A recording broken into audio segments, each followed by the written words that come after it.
సూర్యాపేట జిల్లా కోదాడ అనంతగిరి మండలాల్లోని పలు గ్రామాలలో సంచార జాతుల స్థితిగతులను కేంద్ర సంచార జాతుల అభివృద్ధి కమిషన్ బోర్డు సభ్యులు తురక నరసింహ పరిశీలించారు. వారి సమస్యలను ప్రత్యక్షంగా అడిగి తెలుసుకున్నారు. విద్య, వైద్య, రెవెన్యూ అధికారులతో సమీక్ష సమావేశం ఏర్పాటు చేశారు. అనంతరం కోదాడ విలేకరుల సమావేశంలో మాట్లాడుతూ సంచార జాతులకు ప్రభుత్వ పథకాల్లో తొలి ప్రాధాన్యత ఇవ్వాలని రాష్ట్ర ప్రభుత్వానికి సూచించారు.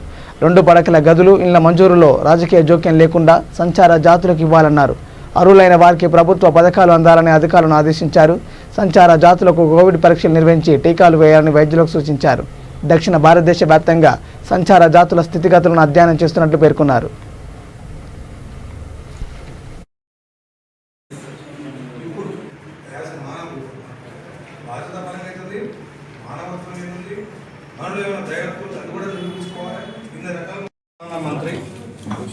మానవ సేవే మాధవ సేవ అని, దేశం అంటే మట్టి కాదు, దేశం అంటే మనుషులని చెప్పే మన గురిజాడ అప్పారావు గారి నినాదంతో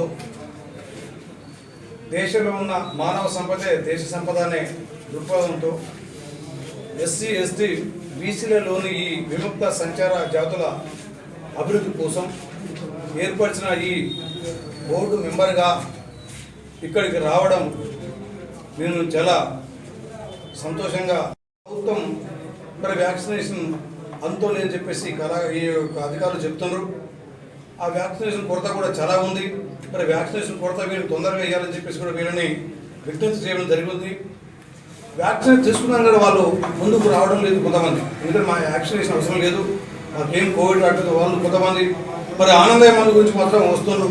వ్యాక్సినేషన్ లేకున్నా కానీ మాకు ఆనందయ మందు ఇవ్వండి ఎందుకో మరి వాళ్ళకి అంత ప్రచారం జరిగింది. వాళ్ళలో ఆనందయ మంది అడుగుతున్నారు.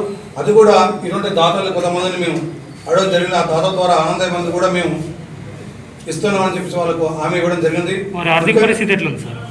వాళ్ళ ఆర్థిక స్థితిలో చాలా ఘోరంగా ఉన్నాయి.